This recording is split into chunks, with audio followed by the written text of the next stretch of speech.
Hello guys, welcome to my new video, and today we'll be talking about 9.2 announcement, and that is going to be double legendaries in 9.2. And this got me thinking, what healers could benefit the most out of double legendaries? Now, big disclaimer, take this video with a giant pinch of salt or whatever, because there is a lot of things that can change before 9.2. Maybe they're going to nerf certain legendaries, maybe they're going to nerf certain interactions, maybe they're going to buff them, but it is fun to test out and see what healers would benefit the most. But keep in mind, the double legendary thing is a little bit different because Blizzard has restrictions on it. You can only use one Covenant specific legendary and one general legendary.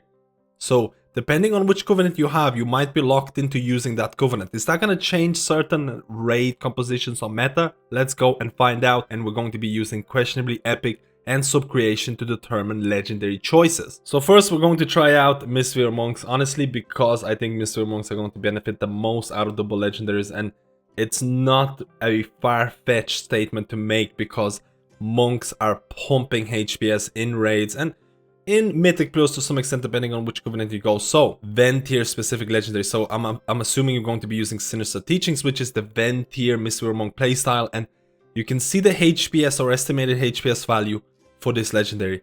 It is absolutely bonkers. This is just crazy. Sinister Teaching legendary for Ven tier has made monks the best HPS healers in the game by a mile. Look at the raid HPS values right now in Sanctum Domination in Mythic under 75 percentile.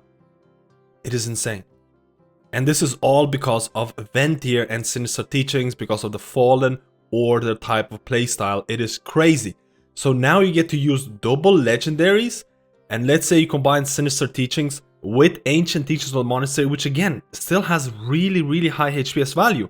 After casting Essence Font, your Tiger Palm, Blackout Kick, and Rising Sun Kick, heal an Ancient ally within 20 yards for 250% of damage done. So, Fist-Weaving Monk that is going to be casting Essence Font, then its DPS abilities are going to heal people. At the same time, you're going to using Fallen Order, and then critting, because you're using something like Refreshing Jade Wind in raid situations. The HPS values in raids, absolutely insane. And this kind of combination could also be ported back into Mythic Plus, where Sinister Teachings and Ancient Teachings of the Monastery are one of the most popular options in terms of legendaries. You can check out Sub-Creation. This is the real player information. Sub-Creation is using real data, and you can see here that some of the most popular options for Mistweaver Monk in Mythic Plus, and this is all dungeons, Sinister Teachings and Ancient Teachings of the Monastery are very popular. They're quite close together. Using both of these together in Mythic Plus and raids in 9.2, honestly, the best HPS healer by a mile. I would be very skeptical if Blizzard would allow for this to happen without any sort of tuning. So again, keep that in mind. Now let's go to Holy Paladin. Holy Paladin is just so difficult because there's so many different playstyles. You have Kieran, you have Ven tier, you have Mythic Plus, you have raids, you have DPS, you have healing. So we're just going to assume that the new raid is going to be somewhat similar to Sanctum Domination in terms of 2 tanks taking damage, and Marads is going to be a really good option if you're running Ven tier. So a lot of Holy Paladins are going to be running Ven tier, and they're going to be locked into using Radiant Embers. Now this is a Ven tier Covenant specific legendary that I've tested out and before the beta. Before beta, it was actually looking really nice, because for the people who don't know, Ashen Hallow's duration is increased by 50%, leaving the hallowed area will end the effect, and its cooldown will be reduced by up to 50% proportional to its remaining duration. So what the heck does that even mean? Before beta, this legendary, if you cast Ashen Hallow and you cast Wings, because you always want to combine Ashen Hallow and Wings for the extra damage and extra healing, when Wings expires and you leave the area, Ashen Hallow disappears, and the cooldown of Ashen Hallow and Wings kinda aligns really nicely. But this interaction was quickly nerfed by Blizzard, and when the patch released, all of a sudden you had a much longer cooldown after you left the area, and the cooldowns would be desynced, which kinda eliminated the legendary from being somewhat optimal in raid situations. So when 9.2 comes out, you are forced to use this with Marad's Dying Breath if you do need that spot healing, single target healing, if your tanks are taking extra damage. This still can be pretty useful in raid situations where you need like prolonged periods of healing or DPS, because that's what Ashen Hallow does. It gives you or eliminates those sketchy periods in a boss fight by using this cooldown. So it's not the worst option, but it's very hard to determine its potential because it is based on the raid boss damage patterns. And Mythic Plus, if you're using something like this, again, you probably won't be using Marad's Dying Breath. Instead, you'll probably be using the Mad Paragon. Mad Paragon is going to be the main option for Holy Paladins in Mythic Plus because it gives you damage. DPS healers is the meta right now.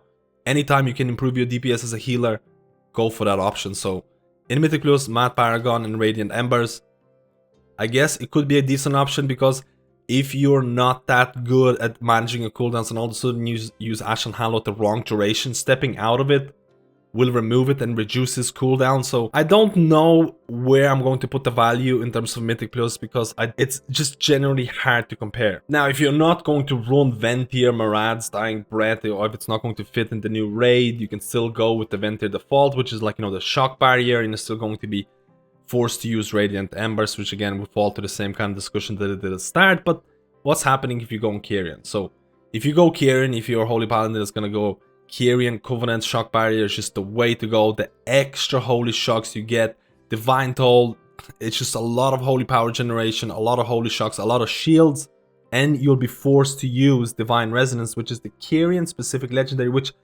went through like 4 different stages in terms of quality life improvement. What it does, after casting Divine Toll, you instantly cast Holy Shock every 5 seconds. This legendary went through so many different things that I went back to PTR to test it again. So this is my Holy Paladin on PTR, and I wanted to test out the legendary itself. So what I'm going to do is I'm going to cast Divine Toll on all these enemies here. It's going to apply Glimmer because I am running Glimmer, because Glimmer is just so good for Kyrian Holy Paladin.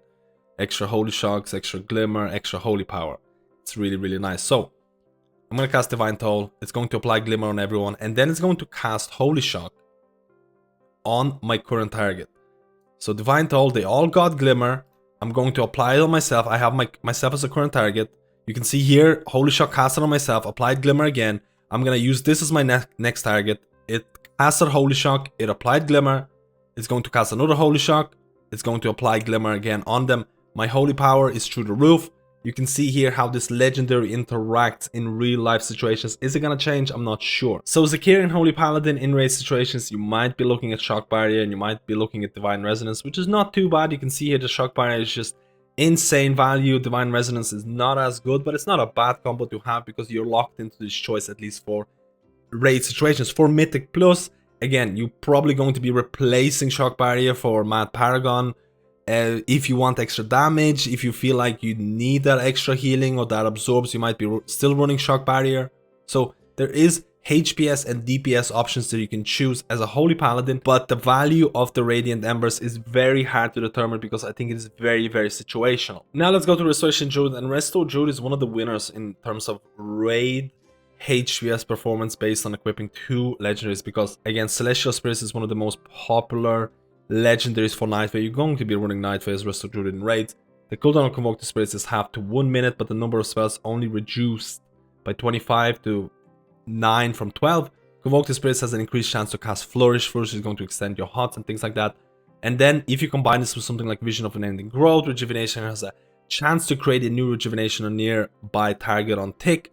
This scales really well with Haste. The extra reduce that you get, you might be using Celestial Spirits or Convoke the Spirits.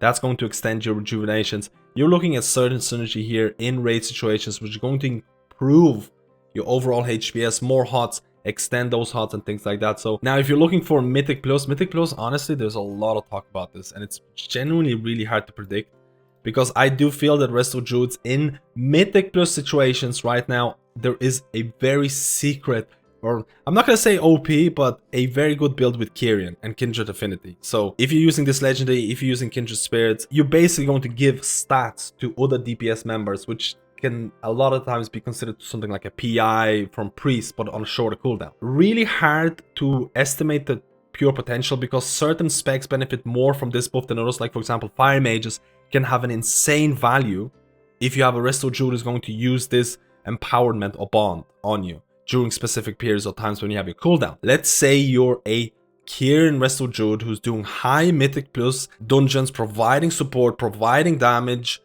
You might be looking to something like Verdant Infusion because Verdant Infusion is going to provide you a lot of HPS. It's mainly going to eliminate or provide so much tank healing because you're going to be using Scenario Ward on a tank. You're going to be running Scenario Ward in a lot of the Mythic Plus situations. You play Scenario Ward, you use Swift Mend, you're going to extend that HOT, and all of a sudden your tank healing is kind of covered with Verdant Infusion, and then you can go back into kitty form, and then you can do all your DPS and then use your empowerments on DPS to provide more damage. How do I evaluate this in terms of numbers? Really, really hard. Again, these support covenants, the true potential value is based on the composition of your Mythic Plus team. So not a bad composition in terms of getting extra HPS and extra DPS and extra utility. Now let's go to Restoration Shaman, and honestly, Resto Shaman in raids, the double legendary proposition that's gonna happen in 9.2, is not looking that great. Resto Shaman legendaries are extremely underwhelming when you compare it to someone else. If you can see here, Primal Tide Core, which is your probably the most popular HPS legendary, around 330 HPS with the default numbers that you have here, doesn't really compare to a lot of other healers. So Resto Shaman is not really legendary dependent, but you can also say that Primal Tide Core has a lot of interaction with Primordial Wave if you're Necrolord, so it gains a bit of value. What other legendary would you compare it to? If you're running Necrolord, you have to run Splintered Elements. Each additional healing wave, it should be here, generated by Primordial Wave increases your haste. Haste is pretty much one of your worst stats in raid situations. It's not the worst legendary, but honestly, it's not something that you're going to get extremely excited about. The thing about Resto Shaman that I think is really interesting is that the Covenant choice and the legendary choice is going to be dependent on the fights in the new raid. If everyone's spread, you're obviously going to go with Primordial Wave, Primal Tide Core, and you're going to be locked into Splintered Elements, and you're just going to make it work because Primordial Wave does not really have a rage requirement. As long as you can cast Riptide, you can cast Primordial Wave. Now, if there's going to be more stacked fights, because Resto Shaman probably has the most balanced covenants out there in raids, you can pretty much run any covenant and have very decent value. Maybe Resto Shamans are going to go with covenants that have better covenant specific legendary. Maybe Raging Vesper because there's a lot of AoE fights in the new raid and you want to provide additional damage, and then maybe combine it with Primal Tide Core. Maybe you're gonna run Night Fae because you want to have more healing tides during progression fight. Maybe combine it with Primal Tide Core again. So there is a possibility it's going to be pinch of salt. Maybe people are gonna go with different covenants because they have better covenant specific legendaries, because the fights in the new raid are more stacked. Because you have to remember, all of the or most of the covenants for Resto Shaman are somewhat range limited, with the exception of Primordial Wave or Necrolord. So that's something to consider. Now, if we go to the dungeon section, and oh boy, Resto Shaman, in my opinion, in terms of Mythic Plus double legendary, has to be one of the biggest winners. The way I said Mistweaver Monk in terms of HPS is one of the biggest winners, I'm gonna go ahead and be somewhat biased and say Resto Shaman double DPS. I'm gonna say DPS. Double DPS legendary combo in Mythic Plus. First of all, Kyrian is the absolute must if you're running Resto Shaman in Mythic Plus. Raging Vesper Vortex, it is insane. A lot of the damage that Resto Shaman does in Mythic Plus keys right now is associated with this legendary alone. Let's see if this is gonna get nerfed. But imagine combining this with Deep Tremor legendary. Deep Tremor legendary is not here because it's mainly a DPS legendary. It's going to assign or equip your Earth Elemental with Earthquake. And now you're going to have a 5-minute cooldown that's going to deal a ton of damage as long as it doesn't pull aggro and die. This is going to provide additional damage. This is something that all of the Resto Shamans in high-end Mythic Plus were running in order to provide additional damage. Then Kyrian came about, the buffs to the Kyrian specific legendary came about, and everyone is running Kyrian. Kyrian plus Deep Tremor in Mythic Plus, I don't even know. Guesstimates, right now if you're running Raging Vesper Totem as a Kyrian, you're doing like 5k damage. I don't know what's the average is going to be, maybe 7k or something in Mythic Plus. It's just going to be wild in terms of the DPS potential that Resto Shamans could provide with double legendary in 9.2 if they don't nerf them. Now the last healer is going to be Priest, and we're going to go with Holy Priest, and honestly it's really hard to determine the value of these legendaries because again, Questionable Epic doesn't really have the HPS values associated with it, but you have to say, if you're playing Holy Priest, you know you're only going to be using one legendary, and that is going to be Flash Concentration. You're casting Flash Heal, maintaining this buff that's going to make your heal insanely powerful, and all of a sudden, you kind of have a rotation of 2 buttons. There's other spells you can weave in and things like that, but the core is Flash Heal, maintaining buff, and casting heal. You're never ever ever going to replace this unless they're going to nerf or buff Holy Priest or other toolkits that they have. So you're pretty much locked into Flash Concentration. Now you have to use a Covenant specific legendary. A lot of Holy Priests who are running high-end content, especially Mythic Plus, are going to be Night Fae. They're going to be Night Fae because you're becoming a sort of support type of healer, because you're going to get these fairies, and these fairies are going to provide damage reduction to your tank, or cooldown reduction depending on whether you're going to use things like flash heal. So now if you use the night phase specific legendary, this is going to buff those specific attributes of those fairies, and you could really become a proper support healer in World of Warcraft, where you're going to be, again, getting some extra mana back, using some damage reduction in your tank, or really providing some really important cooldown reduction to your DPS character. And at the same time, you'll be maintaining your flash heal type of rotation. Now, if you don't feel like you want to be this kind of support, I could see a certain build with flash concentration. Let's say, for example, you're Holy Priest that also like to enjoy playing Discipline Priest. Discipline Priest is going to be Kyrian. So if you're Kyrian Holy Priest, you could run flash concentration plus the Sphere's Harmony, which is going to reduce the cooldown of your Boon Descended, maybe combine it with Mechanicos. And now you're going to have a build where you, as a Holy Priest, are going to deal a lot of single target healing that's going to do splash healing with your talents, because you have flash concentration. Combine that with your Boon of Descendant, which is going to provide a decent amount of damage depending on how many people you hit.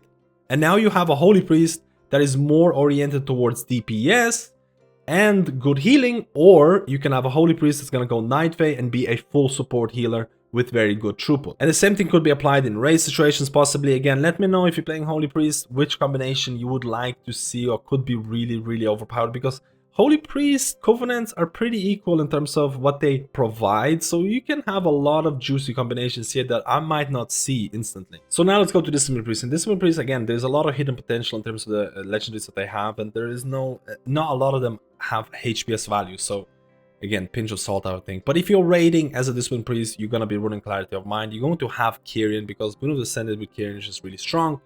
You're going to have these Boon of Descended ramps, you're going to have these Shadow Fiend ramps, because the cooldowns, they don't always align with Boon of Descendant, they don't always align with Evangelism and things like that. So depending if you're even running Evangelism is the most popular option right now, but there is, there are fringe cases. So Clarity of Mind, you have to kind of use in raid situations. Now you have to combine it with your Kyrian specific legendary, because Kyrian is still the #1 way to go.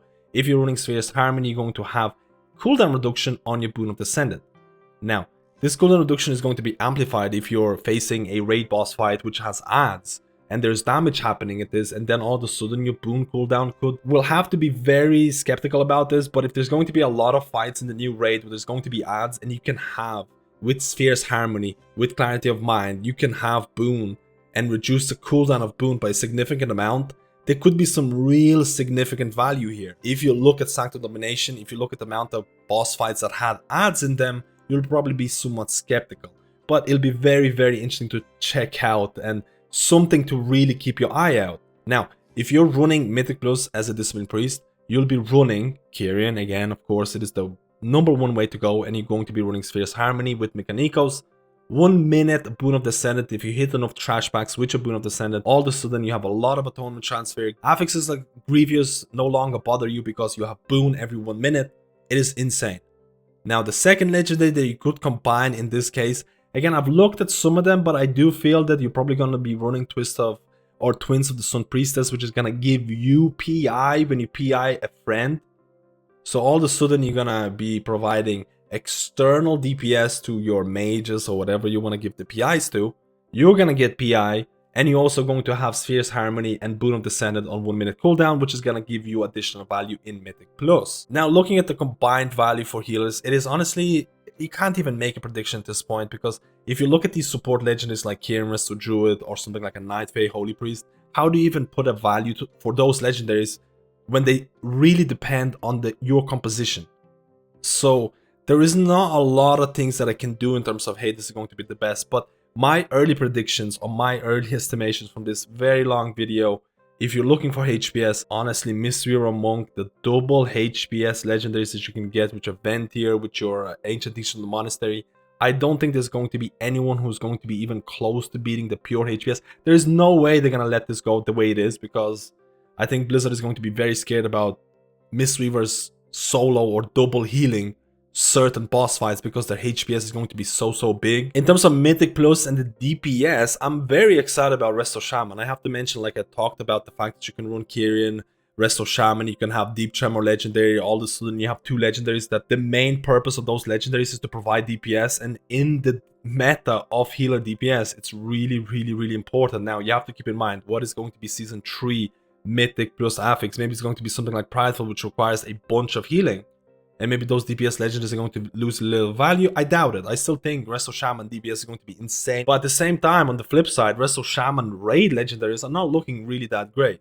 So there is a lot of kind of food for thought. I just wanted to do a video and my kind of predictions looking at legendaries if 9.2 was released right now with no class changes. There's probably a lot of things that I missed out on. There's probably a lot of combinations that I missed out on because there is so many. This is why the video is so long. Guys, if I missed out on some combination, let me know in the comments. Let's talk about it. Leave your comments. We're gonna have a discussion because I find it really interesting. Let me know what combination of 2 legendaries, again, 1 covenant, 1 random legendary, is the most exciting for you when it comes to 9.2 mythic plus or raid situations. Let me know, and if you like this video, like and subscribe, help me out, and I'll see you in my next guide.